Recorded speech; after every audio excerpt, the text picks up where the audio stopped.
नमस्कार। प्रधानमंत्री महोदय, राष्ट्रपति महोदय, गृह मंत्री महोदय, हिंदुस्तान के जितने भी मंत्रीगण और हिंदुस्तान के 125 करोड़ देशवासियों को मेरा जय हिंद, नमस्कार। मैं मोहम्मद जलील CISF यूनिट नालको दामनजोड़ी में पोस्टेड था।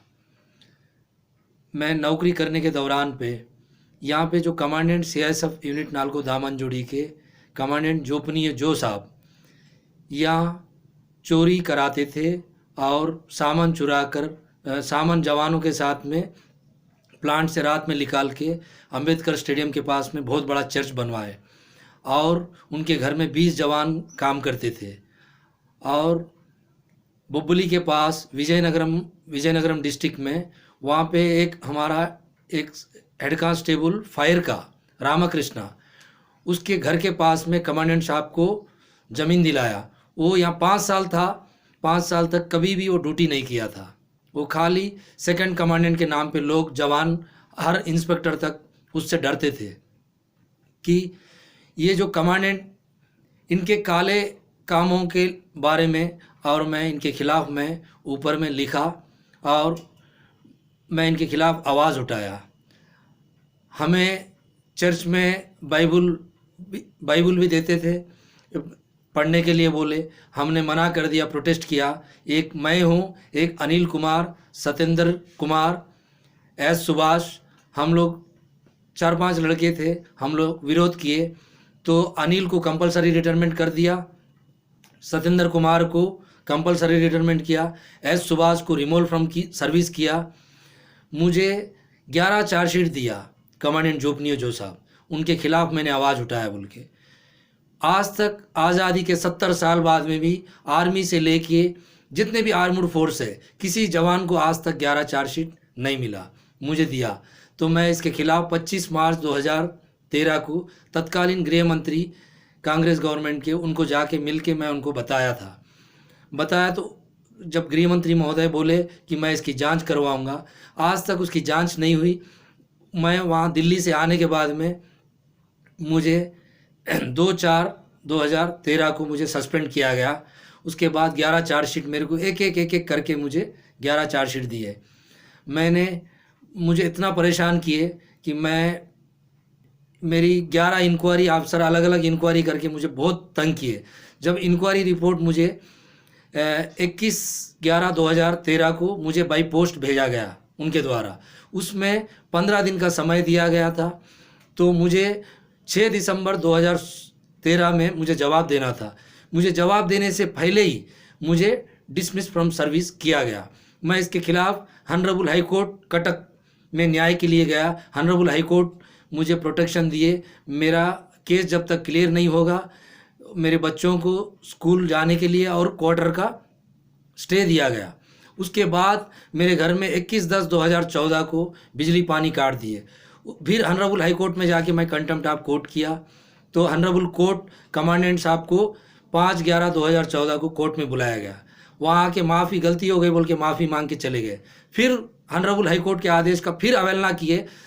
28 मार्च 2016 को मेरे बच्चों को स्कूल जाने के लिए स्कूल बस में नहीं चढ़ने देते थे, हमारा मेडिकल फैसिलिटी बंद कर दिए। उसके बारे में फिर मैं हॉनरेबल हाई कोर्ट गया। तो 6 दिसंबर 2016 को फिर मेरे बच्चों को स्कूल जाने के लिए और मेरा मेडिकल इलाज के लिए हॉनरेबल हाई कोर्ट ने आदेश किए। और 21 दिसंबर 2016 को कमांडेंट साहब को कोर्ट में अपीयर होने के लिए बोला गया। उन्होंने कोर्ट में अपीयर नहीं किए। इतना जो अत्याचार प्रताड़ित मुझे किया गया, मैं प्रधानमंत्री, राष्ट्रपति महोदय को दिल्ली जाके गृह मंत्री, गृह राज्य मंत्री, हिंदुस्तान में जितने भी मंत्रीगण हैं सबको जाके मिला। मैं तेलंगाना का रहने वाला, मेरे MP, कई MP लोग जो है गृह मंत्री साहब को लेटर लिखे। एक आंध्रा के जो है एर्रम नायडू साहब जो है वो भी, असदुद्दीन ओवैसी और जितेंद्र रेड्डी साहब, बहुत सारे MP गृह मंत्री साहब को लिखे। निनोन इयरिंग साहब, कई लोग लिखे हैं कि मेरे साथ जो अन्याय किया गया इसकी जांच सेंट्रल से कराया जाए बोल के प्रधानमंत्री महोदय को लिखे। वो लिखने के बाद में प्रधानमंत्री साहब राष्ट्रपति महोदय के यहाँ से लेटरां जो है हमारे गृह मंत्रालय को भेजते हैं। गृह मंत्रालय से वो हमारे डीजी साहब के पास जाता है। डीजी साहब के यहाँ से ये जो कमांडेंट जो चोर लुटेरा है उसी कमांडेंट के पास भेजते हैं। वो कमांडेंट मेरे को 6 बार लेटर जवाब दिया है, आपने जो भी आरोप लगाए हैं वो निराधार है बोल के। हमारी जो कॉन्स्टिट्यूशन ऑफ इंडिया, जो भारत की संविधान में जिसके ऊपर आरोप है, वो न्यायाधीश नहीं हो सकता है। वो जो चोर के पास भेज रहे तो मुझे न्याय कहाँ से मिलेगा। मैं प्रधानमंत्री राष्ट्रपति महोदय से हाथ जोड़ के विनती करता हूँ, ये 125 करोड़ देशवासियों को मेरे साथ जो नाइंसाफ़ी हुई इसके खिलाफ आप लोग मेरे साथ खड़िए। मेरी इस आवाज़ को आप लोग भी अपना भाई समझ के, हम देश की रक्षा के लिए भर्ती हुई है, हम देश की सेवा करने के लिए, देश के खिलाफ अगर कोई मेरे तिरंगा को बुरी नज़र से देखे तो उसके आंख निकालने के लिए हम भर्ती हुए। हम हमारा देश के लिए हम जो भी मरने के लिए भी हम तैयार है, सर कटा सकते हैं, हमारे देश के लिए हम सर नहीं झुका सकते हैं। ऐसा जवान मैं हिंदुस्तान में कोई ऐसा हथियार नहीं, हर हथियार मैं चला पाता, बम भी बना सकता, बम भी मैं डिस्पोज कर सकता। मेरे जैसे जवान को डिसमिस फ्रॉम सर्विस किया। हिंदुस्तान जो सरकार मुझे कितना पैसा खर्च करके मुझे ट्रेनिंग दिया, मेरे को ये जो कमांडेंट मेरे को नौकरी से निकाल दिया। मेरे को नौकरी नहीं चाहिए, मुझे इसकी इंडिपेंडेंट इंक्वायरी के लिए मैं मांग कर रहा हूँ। आज तक मैं 4 साल से मारे मैं भटके घूम रहा हूँ। मेरे पास इतना सबूत है। ये कमांडेंट के ऊपर इतना ये गलत कर रहा, तो इसके ऊपर ना विजिलेंस, सीबीआई, किसी का भी आज तक छापा नहीं मारा गया। क्यों? क्या प्रधानमंत्री महोदय बोलते ना खाऊंगा ना खाने दूंगा। जब देश की संपत्ति, सरकारी पेड़, जो सागवान का पेड़ और शीशम का पेड़ सब काट के ये चर्च में बनवा रहा था। इसके ऊपर मेरे पास कई सबूत, कई वीडियो, सीडियाँ, कई मेरे पास डॉक्यूमेंट है। इसकी सोशल मीडिया के भाइयों बहनों और मीडिया के लोगों को मैं हाथ जोड़ के विनती करता हूँ, मेरी आवाज़ प्रधानमंत्री राष्ट्रपति महोदय तक पहुंचाइए।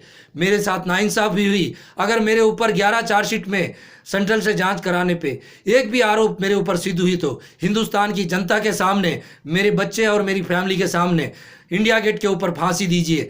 एक याकूब मेमन के लिए हिंदुस्तान की अदालत, सुप्रीम कोर्ट रात को 12 बजे खोल के उसको फुल अपॉर्चुनिटी दिया गया।